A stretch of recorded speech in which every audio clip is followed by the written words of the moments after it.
شیطان ورغلاتا کیسے؟ لوگ یہ سمجھتے ہیں کہ شیطان گناہ کی خواہش دل میں ڈالتا ہے، یہ غلط ہے.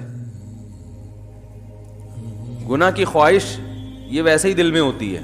لوگ کہتے ہیں نا رمضان میں شیطان بند ہو جاتا ہے تو گناہ کیوں ہوتا ہے؟ تو گناہ کی جو خواہش ہے نا، یہ شیطان، بڑی پیاری بات کی ہے علماء نے کہ شیطان کو اللہ نے حکم دیا تھا آدم علیہ السلام کو سجدہ کرو، شیطان نے نہیں کیا، تو شیطان کو کس شیطان نے ورغلایا تھا؟ کیا ہو گیا بھائی؟ شیطان کو کسی شیطان نے بولا تھا کہ سجدہ نہیں کرو، یہ مٹی سے بنا اور تمہاری ویلیو گر جائے گی، تم آگ سے بنے ہوئے، تم مٹی کو سجدہ کرو گے تو تمہاری ویلیو ختم ہو جائے گی. یہ پٹیاں کس نے پڑھائی تھی؟ کوئی اور شیطان تھوڑی تھا.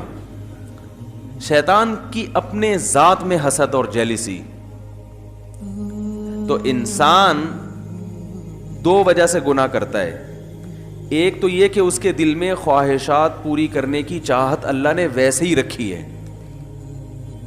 بھائی فرشتوں میں خواہشات ہوتی ہیں؟ نہیں ہوتی.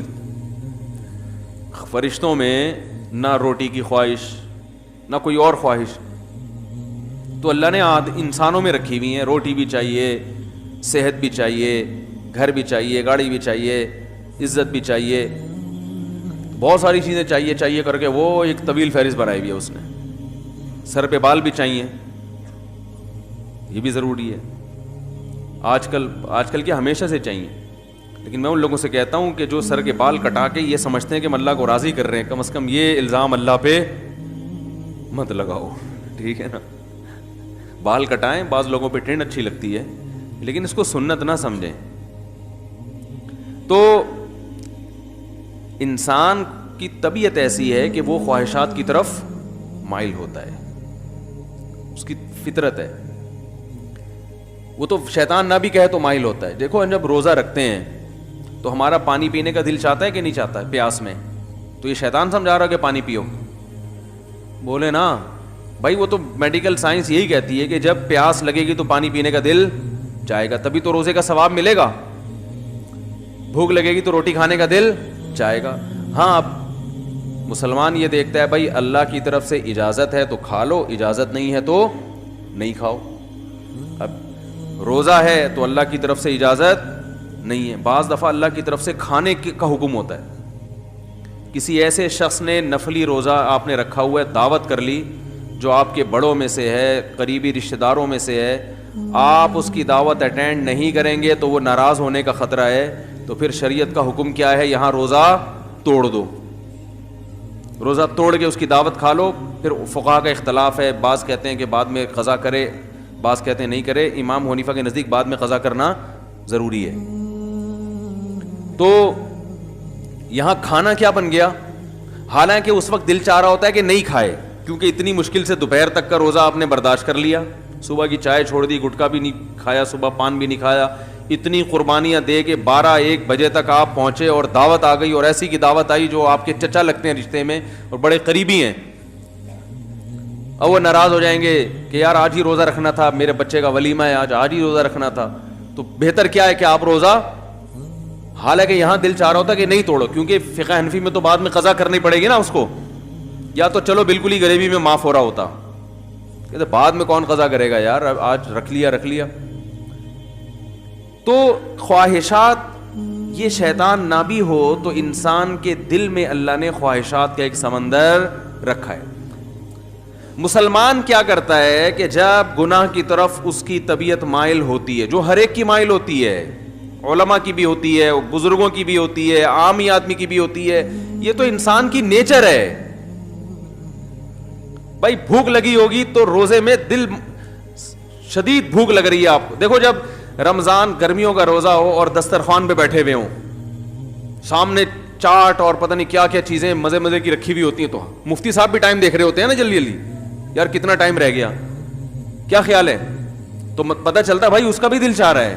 تو بزرگ بیٹھے ہوں گے وہ بھی بار بار دیکھ رہے ہوں گے، اذان کی طرف توجہ ہوگی کہ یار کب سائرن بجے گا یا کب اذان ہوگی.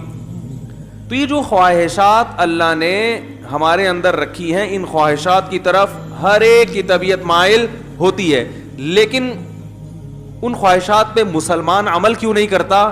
بھائی ناجائز ہے، ضمیر ملامت کرتا ہے، بھائی سزا ملے گی اس پر، دنیا میں بدنام بھی ہو سکتے ہیں اور آخرت میں بھی سزا مل سکتی ہے.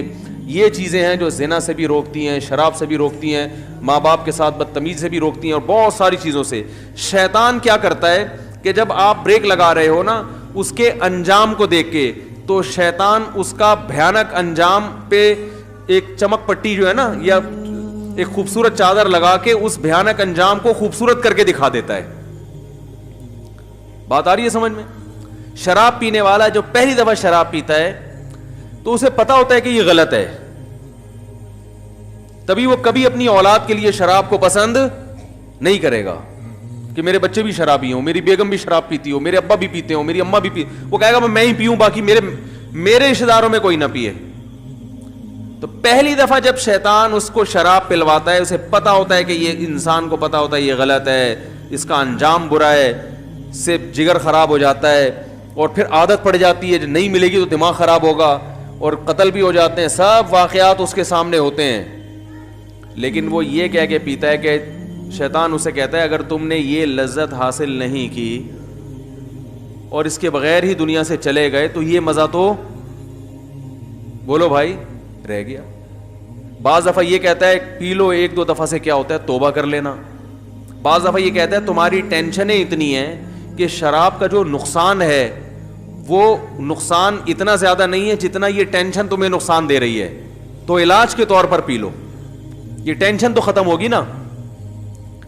بھائی لوگوں کو غم ہوتا ہے نا، اسٹریس میں آتے ہیں، کوئی بھاگ گئی، کوئی منگنی ٹوٹ گئی، کہیں جاب لیس ہو گئے، درجنوں قسم کے مسائل دنیا میں لوگوں کے ساتھ چل رہے ہیں، تو اب وہ اسٹریس ہوتی ہے، ٹینشن وہ چائے سے ختم نہیں ہوتی، وہ کافی سے ختم نہیں ہو رہی، تو کہتے ہیں یار تھوڑا سا پی لیتے ہیں، دماغ کیا ہو جائے گا ریلیکس، وہ ٹینشن بھول جائیں گے. تو یہ شیطان یہ کیا کرتا ہے، وَزَيَّنَ لَهُمُ الشَّيْطَانُ أَعْمَالَهُمْ. شیطان قرآن کہتا ہے کہ شیطان کسی برائی میں جو بدبو ہے نا اور جو گندگی ہے اس کو ہٹا کے اس کو مزین کر دیتا ہے. زینت کسے کہتے ہیں؟ زینت کہتے ہیں نا کوئی مزین کا مطلب یہ نہیں کہ یہ چیز واقعی اچھی ہے یا نہیں ہے، میک اپ اچھا ہے اس کو زینت کہتے ہیں.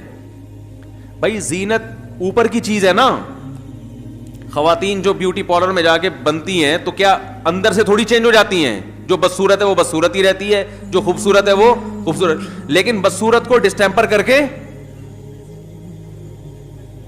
خوبصورت بنا دیا. دیکھنے میں بیوٹی پارلر والوں کی کوشش ہوتی ہے کہ دیکھنے میں اچھی لگے. دولہا بھی آج کل بیوٹی پارلر جا رہے ہیں تو اس کا مقصد کیا ہوتا ہے؟ دیکھنے میں کیسا لگے. تو زینت کا تعلق دیکھنے سے ہے کہ دیکھنے والوں کو اچھا لگے، حقیقت میں اندر سے اچھا ہو یا نہ ہو. کیونکہ اندر سے اچھا کرنا اس کے لیے بادام کھانے پڑیں گے روزانہ 1 پاؤ، پستے کھانے پڑیں گے اور پھر ایکسرسائز، جاگنگ. کہتے ہیں یار 6 سال میں جا کے پھر بھی یقین نہیں ہے کہ لگیں گے بھی نہیں لگیں. صحیح ہے نا؟ تو اس کا طریقہ یہ وقتی طور پر بادام میں وٹامن ای ہوتا ہے تو ایسا کو ڈسٹیمپر کر دو تو دیکھنے میں ای نظر آئے، دیکھنے میں لگے بھائی اسکن جو ہے وٹامن ای سے بھری ہوئی ہے. تو وہ وقتی طور پر کام چلایا، اس کے بعد پھر جو ہے شادی مادی ہو گئی، اس کے بعد دوبارہ سے ویسے ہی پرانے جیسے تھے ویسے ہی نکل آئے. تو زینت کا مطلب کیا ہوتا ہے؟ دیکھنے میں اچھا. تو قرآن کے الفاظ دیکھیں، وَزَيَّنَ لَهُمُ الشَّيْطَانُ أَعْمَالَهُمْ. شیطان ان کے برے اعمال کو مزین کر دیتا ہے، یعنی برائی سے برائی ختم نہیں کر سکتا، لیکن وہ ایسا بنا دیتا ہے کہ دیکھنے میں وہ برا کیا لگ رہا ہوتا ہے؟ اچھا لگ رہا ہوتا ہے، دیکھنے میں اچھا لگ رہا ہوتا ہے. غور کرو گے تو نہیں لگے گا. دیکھو جو چیز دیکھنے میں اچھی لگ رہی ہوتی ہے اگر اس کی گہرائی میں جا کے غور کرو گے تو پھر عقل فیصلہ کرتی ہے حقیقت میں بھی ہے یا نہیں ہے. لیکن شیطان جب دیکھنے میں ایک چیز کو اچھی بنا دیتا ہے نا تو شہوت پرست لوگ پھر زیادہ ڈیپ میں جا کے غور کرنے کا تکلف نہیں کرتے. وہ کہتے ہیں یار اچھا ہے نا، بس نظر آ رہا ہے نا اچھا تو حاصل کر لو اس کو. شراب جیسی بدبودار چیز کو بھی شیطان اچھا بنا کے پیش کر دیتا ہے.